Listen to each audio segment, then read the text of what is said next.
మా ఊర్లో గజ్జ పూజ రోజు ఎక్కువ వాన పడడం వల్ల చిన్న చిన్న షార్ట్ సర్క్యూట్స్ 2-3 సార్లు అయినాయి. Hello guys, welcome back to my channel. ఈరోజు స్పెషల్ అంటే తెలుసా, మా ఊర్లో గజ్జ పూజ. సో గజ్జ పూజ రోజు ఒక గురువుని పిలుచుకొచ్చి కోలాటం నేర్చుకున్న సభ్యురాళ్ళు అందరికీ గజ్జలు కడతారు. సో ఆ రోజు పడిన వానకు 7:30కి స్టార్ట్ చేయాల్సిన గజ్జ పూజ 9:30, 10:30 అయిపోయింది. 10:30కి స్టార్ట్ చేస్తాం. సో మేమైతే చాలా భయపడినాము, ఎందుకంటే ఒక 400 to 600 మెంబర్స్కి అన్నదానం పెట్టాము. ఇంకొకటి గజ్జ పూజ జనాలు వస్తారో రారో, ఇంకా కోలాటం నేర్చుకున్న వేరే ఊరోళ్ళని పిలిపించింటారు. సో వాళ్ళు వస్తారో రారో అని చాలా భయపడ్డాము. అయినప్పటికీ 1-2 బృందాలు కొంచెం మిస్ అయినాయి. అంటే వాన వల్ల వీళ్ళు వేసినారో లేదని వాళ్ళకి తెలియకపోవడం వల్ల వాళ్ళు కొంతమంది మిస్ అయినారు. అయినప్పటికీ చాలా వరకు చాలా బృందాలు వచ్చినాయి.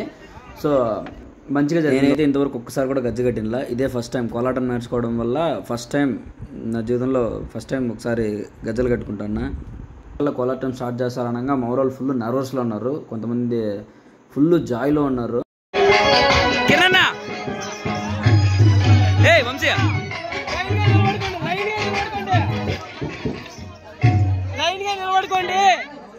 వీడియో 1 by 1 తీసుకుంటూ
మేము కోలాటం స్టార్ట్ చేసి ఒక 3-4 కోపులు వేసేసి మళ్ళీ తినడానికి వెళ్ళాలంట. సో మేము తినడానికి వచ్చిన టయానికి 12:30 అయిపోయింది. సో ఆ టయానికి పోయి ఇంకా డిన్నర్ చేసేసి మళ్ళీ కోలాటంలోకి పోయి జాయిన్ అవుతున్నాం.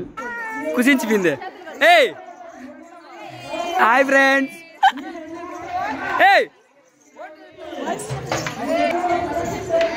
అయిపోయింది ఫ్రెండ్స్, సెక్కలు పోయినా మా పనులు అయిపోయింది. 12 గంటలకు వచ్చినా మనందరిని చేస్తున్నారు. మామా స్మైల్ మామా అదే కదరన్నా. 12:30 దగ్గర తిన్నామో లేదో, తింటానంటే మా వాళ్ళకి ఫుల్ జోష్ వచ్చింది. పోయి వాన్ చేసి పెట్టేసినారు కోలాటం మాత్రం. మిగతా 4-5 కోపులు ఒక వేసారు. అబ్బా ఏం వేసారు.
కోలాటం మంచి ఒక ఊపులో పోతా ఉండగా ఈ ఎక్కువ వర్షం వల్ల ఈ వైర్లు మాత్రం ఒక 3-4 సార్లు షార్ట్ సర్క్యూట్ అయినాయి.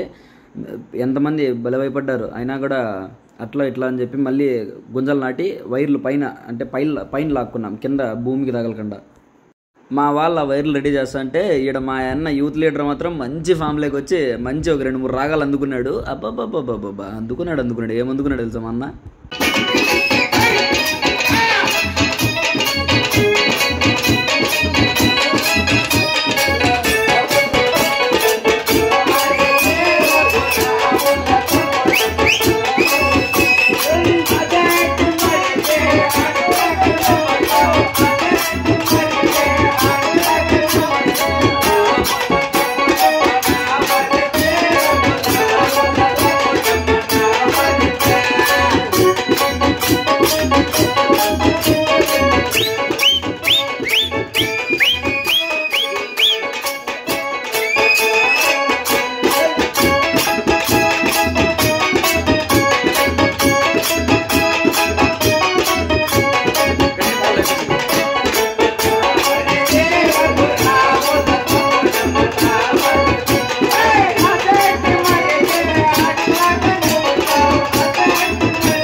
అప్పటికే లేట్ కావడంతో వేరే ఊరి నుండి వచ్చిన కోలాట బృందాలందరికీ వాళ్ళ గురులందరికీ సన్మాన సత్కారాలు చేసి ఇంకా పంపించారు వాళ్ళని. గారు నా శిశుడైన రంజప్ప గారు ఇంత కలకలగా ఆడించినందుకు వాళ్ళకు కూడా స్వాగతం సుస్వాగతం. డ్రైవర్ గారు ఎక్కడ కూడా సన్మానం తీసుకున్నది కాబట్టి ఈ రోజు నువ్వు సన్మానం తీసుకోవాల్సిందిగా మరి కోరుకుంటున్నావు. బోర్లపల్లి వాసులేంటి నారాయణ స్వామి గారు మోస్ట్ సీనియర్ మంచి కళాకారులు, ఆయన కూడా గౌరవించవలసిందిగా కోరుచున్నాము. స్వాగతం. మేము ఎక్కడ పోయినా 10 సంవత్సరాల నుంచి ఇంకా అప్పుడే 2:30-3 దాటింది. సో మాకంటూ కోలాటం వేసిన వాళ్ళందరికంటూ కొంచెంసేపు ఇక్కడ బ్రేక్ ఇచ్చారు. ఆ బ్రేక్లో మా వాళ్ళు మాత్రం డీజేలు పెట్టి చెలరేగిపోయినారు పిల్లలంతా. ఇంకా ఉంటుంది కదా